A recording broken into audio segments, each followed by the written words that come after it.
'cause I'm a fool for your love.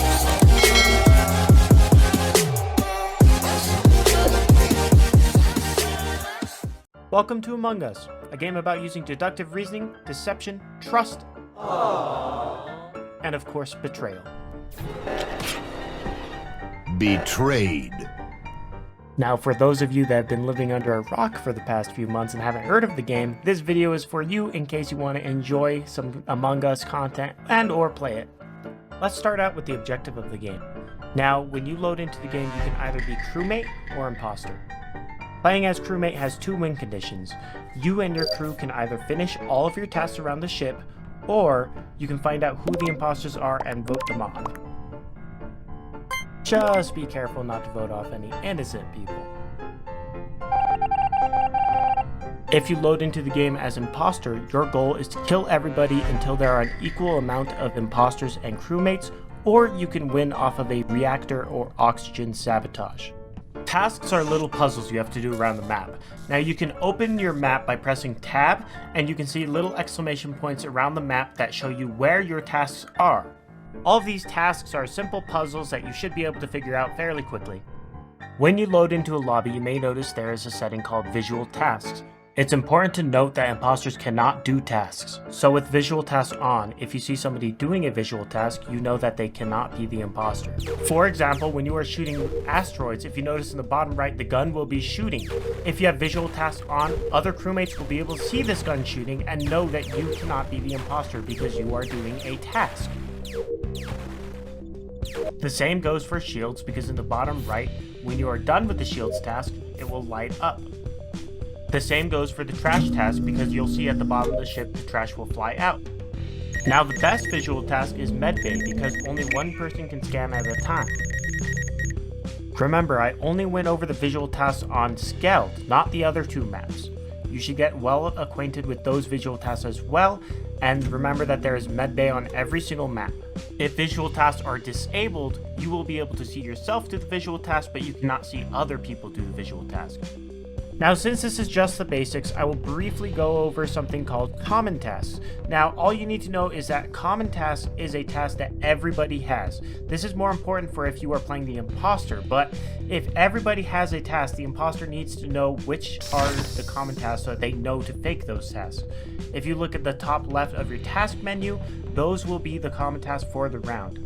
An example of a common task is the card swipe in admin. If one person has it, everybody has to have it. Now let's talk about imposter sabotages. Imposters can sabotage things around the map, which makes it harder for the crew.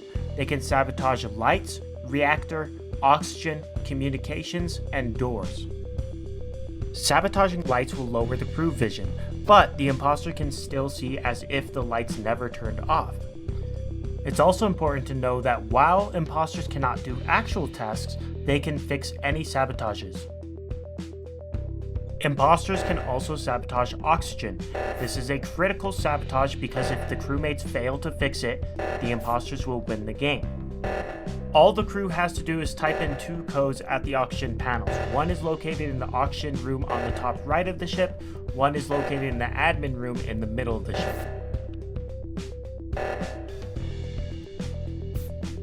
Sabotaging the reactor is another critical sabotage. All the crew has to do is go to one of the hand scan locations and have another crewmate go to the other hand scan location. They have to be scanning at the same time to fix the reactor. If there is not, the reactor will count down and the crew will lose the game. Oh shit! Oh Lord Jesus! Oh Jesus! Get the water, nigga! Jesus Christ!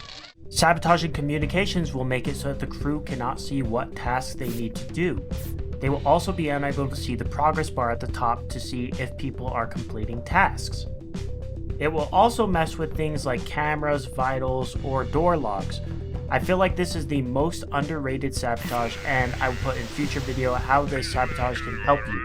But honestly, if you're a new player, you're probably not going to use this one. It's more for very niche situations.